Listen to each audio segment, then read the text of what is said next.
Hey, JK here. I want to thank you for sharing part of your day with me. Ladies and gentlemen, as much as I love the Washington Redskins, I do not love the Washington Nationals. That's the team we're going to be talking about today, fourth in the NL East with a 71-91 record. They were pretty disappointing with a lot of potential. However, they are 5 years removed from winning the 2019 World Series, and there's one holdover on that team, Patrick Corbin, who has done nothing but continue to decline ever since that win. But we don't want to talk about decline in 2025 for these Nationals. There was a lot of learning to do in 2024. There's still a lot of learning to do, but a lot of these guys have been winners throughout their career, and they want to continue that at the major league level. Before we get to that, let's talk about the team leaders. There were several guys who led in multiple categories. A few guys who were very surprising. Games played in stolen bases, Jacob Young, while grizzled veteran Jesse Winker led the team in walks. Now, why is that even a factor, and why did I say that once that he led in? Because he didn't meet the threshold. Well, that's exactly why.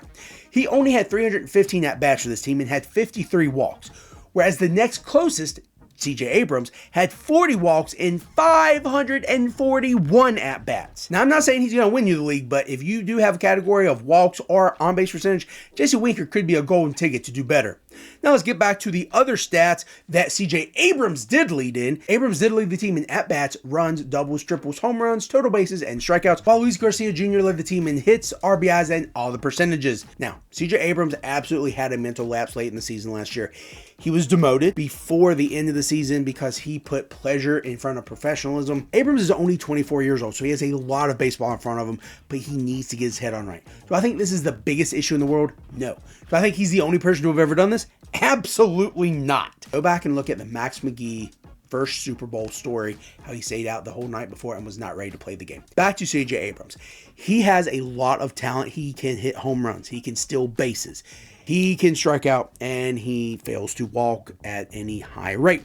But he also made 17 errors in the field at shortstop last year. So again, getting his mind right is going to help him on the field, literally as a playmaker on the defensive side of the ball, but also on the field at the plate, because he is the table setter for this team. He's going to hit leadoff. The only thing against him is that he does strike out a lot.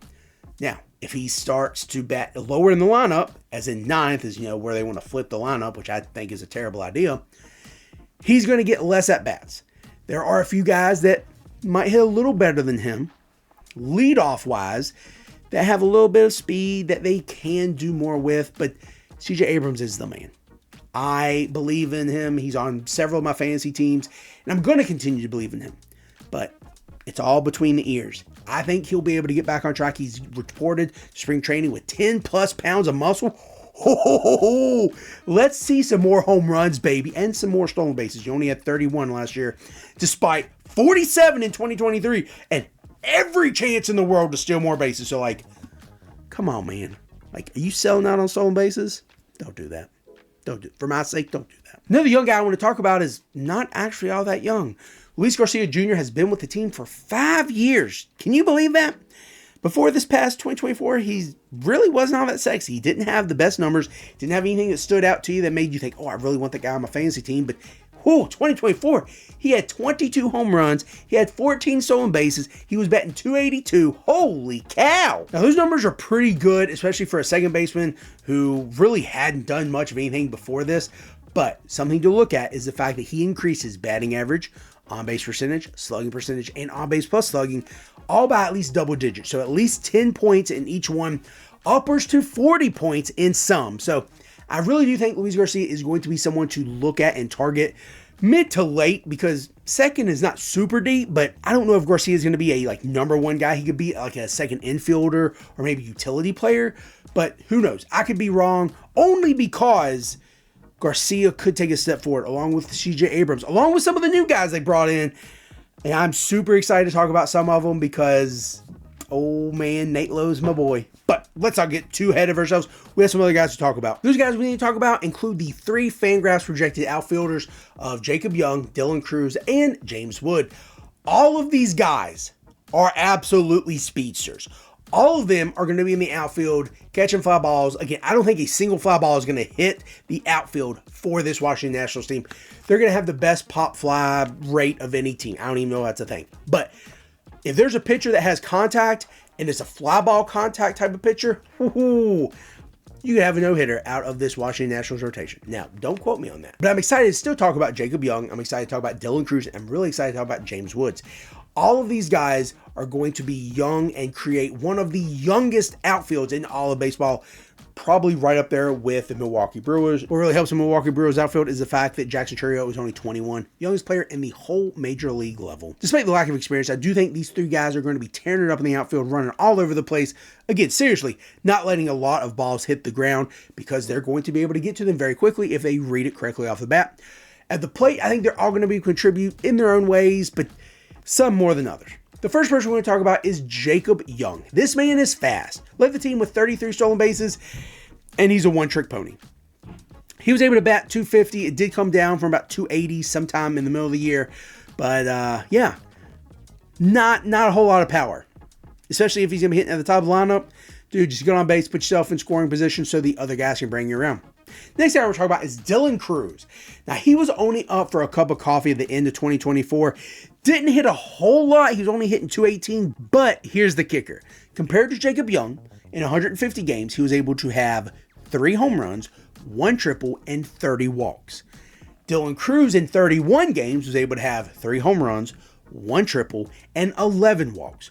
So, literally, multiply that by 5, and Jacob Young, sir, you might be out of an outfield position because there are some other guys, younger guys in the minor leagues that have more to offer than just stolen bases. The last guy we're going to talk about is James Wood. He also showed some speed with 14 stolen bases in 79 games, along with 9 home runs and 39 walks. He did strike out almost 100 times, but as a rookie with about 80 games under your belt and just under 100 strikeouts, that's still pretty good eye at the plate. Again, forecasting and doubling what he did. He's going to have close to 20 home runs. He's going to have close to 80 RBIs, and he's going to have close to 30 stolen bases.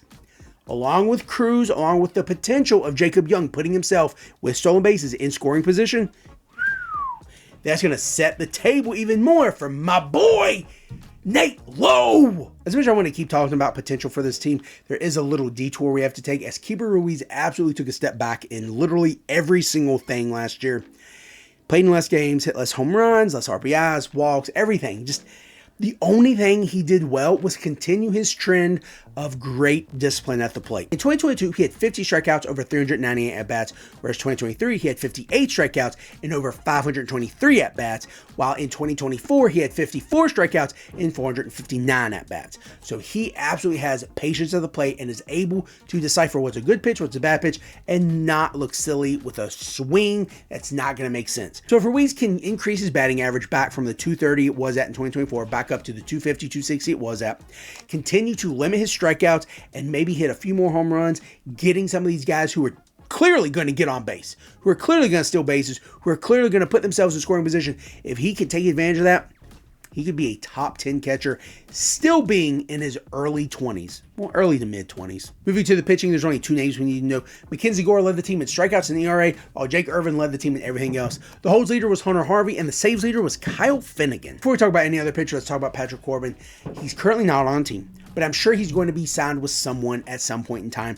He's going to offer a lot of experience, and he's going to be a back-end spot starter at some point in time. He did great in his first few years with the Diamondbacks, then came over to Washington Nationals, helped them win a World Series, and then from then was on a decline. First in 2020, it was shortened, I know, so we're going to include it with a 4.4 ERA, but after that, he's had 1 season with it being below 6. That's not sexy, that's not encouraging, it's not really what you need in a starting pitcher. But the thing is, he is a workhorse. He will absolutely go out there, and as long as you leave him in the game, he'll continue pitching. Moving from one guy who's been in the league forever to a guy who seems like he's been in the league forever, Mackenzie Gore had a down 2023, but bounced back in a big way in 2024. He had 30 plus more innings pitched with 30 plus strikeouts, lowered his ERA, his whip went up by 0.02 of a point, but in his 32 starts, he had 11 quality starts. So that is great. He is going to be looking to be a vital contributor in this rotation in 2025. Another guy who seems like he's been around forever is Trevor Williams. He came over from the Pirates. He did have a great year starting with the Nationals. Just over 66 innings pitched, a 2 ERA and a 1 whip. He did have to go on the IL and miss most of the rest of the season, but he's going to be back again with the Nationals, hoping to recreate that over a 162 game period. So, 30, 32 starts. That'd be great, but pretty unsustainable if you ask me. Another young guy I'm looking forward to talking about in this Nationals rotation is Jake Irvin, who I would constantly mix up with Cole Irvin during fantasy, but not in the starting lineup because Cole was not anywhere near as good as Jake. Jake did improve on first year numbers, lowering his ERA, definitely getting more wins, having a much better strikeout ratio, but he's still giving up a lot of home runs. He did lead the team in home runs given up with 29. He only played 9 more games from 23 to 24, so let's see if he can keep the ball in the yard moving forward, and he'll again be the ace of this Nationals lineup. Bullpen is usually my favorite part of the pitching to talk about, as that's where I do get most of my saves, obviously, and holds, obviously, but also where I keep my ERA and WHIP intact, or it gets blown up. This bullpen is not sexy. Is not really one I want many, if any, pieces of. Kyle Finnegan did have a 3+ ERA with a 1.3 WHIP last year. He also blew 5 saves, but he did pick up 38, which is the most of his career. He has been a closer in the closer role for 4 years. He has been a relief pitcher for 5, and he has 21 total blown saves. That's not sexy, so temper expectations when you're trying to get holds or closing saves or wins from this entire pitching rotation. At the end of the day, I think this team is going to be very good. However, still very young, a lot to learn. Don't know if they're going to be competing for any division or wild card or anything like that, but they will absolutely show people why the talent pool is very deep in this rotation, in this lineup. And those 3 outfielders, again, do not foresee a single fly ball hitting the ground. Tomorrow, we're going to be going up to the Big Apple to talk about the Mets. They landed a big fish in a bigger pond with Soto coming over. I look forward to talking to you about that tomorrow. This is JK, and I want to thank you for sharing part of your day with me.